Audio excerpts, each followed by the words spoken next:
तर मित्रांनो, नक्कीच खूप दिवसानंतर आज किसनाला बघितलं आपण आणि त्याच प्रकारे आज विजय देखील मिळाला। खूप सुंदर अशी गाडी पळाली। काय बोलशील, नियोजन कसं काय ठरलं आजचं नियोजन?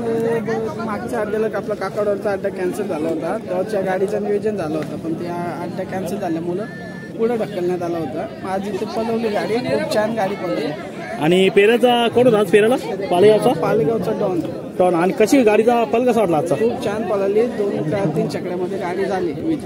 आणि नक्कीच खूप दिवसानंतर आज किसनाला बघायला भेटलं आपल्याला। कसं काय किसना आता कुठं असतं? गोठा आपला किसना आडेलीला असतं। आणि काय तब्येत पाणी? एकदम ओके आहे, आज खूप छान पळाली। आणि यानंतर आता दादा आज आले का? नाही आला? नाही, दादा 12 तारखेला नक्कीच 12 तारखेला आपला किसना असेल का? नसेल? नाही, 12 तारखेला फक्त 180 मथुर असतं, फक्त 1001 मथुर। नक्कीच अभिनंदन 12 तारखेसाठी भाऊस। थँक्यू।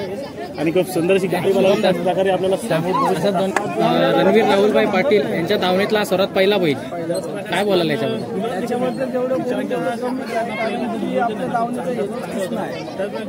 भरपूर वाजता शिकवली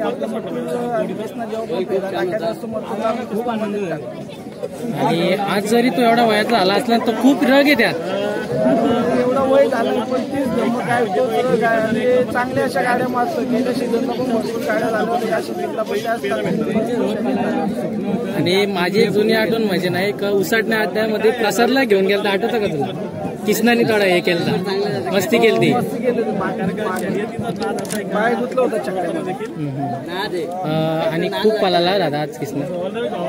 बैल पळतोच, वय झालंय तरी पण त्याच्या ताकदीने तो पळतो। आणि एक पुढचं नियोजन 12 तारखेला काय सांगतो? 12 तारखेला आपली एक किसना बाजू नसणार, फक्त मथुरच असणार 12 तारखेला। आणि किसना कुठे गोट्यावर असतो? कोणत्या?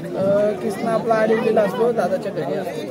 आणि आपले 2-3 गोटे आहेत, एक गोटा तुमच्या इथे? एक आपला फार्म हाऊसवर असतो बोलतो, आणि हे 2 तिकडे असतात। आणि आज दादा जरी नसलं तरी पण तुमचा ग्रुप गौरव आणि तू कायम सोबत असतो। दादा जरी नसलं तरी आपले जेवढे आरपी ग्रुपचे पोरं आहेत तेवढे सर्व मैदानाला असतातच। दादा काही काम असतं त्याच्यात बिझी असतात, पण आम्ही आलो तर भरपूर असतातच सोबत। आणि आज मेन म्हणजे पहिल्याचं नियोजन कसा घडला? फोन आलो होता, तो बैल पण चांगला पडतो, चांगली गाडी। आणि एक कुठेतरी नियोजनाचा बादशाह म्हणून तुझी एक वेगळी ओळख आहे, त्याबद्दल गौरव दादा मुलाखत भेटणार थोड्या दिवसात हे गौरव दादा बोलत नाही, पण लोकच बोलतात त्या नियोजन चांगलं करतात। नक्कीच ना, जेवढ्या एक पडद्यामागचं हिरो म्हणून तुझी खास ओळख आहे।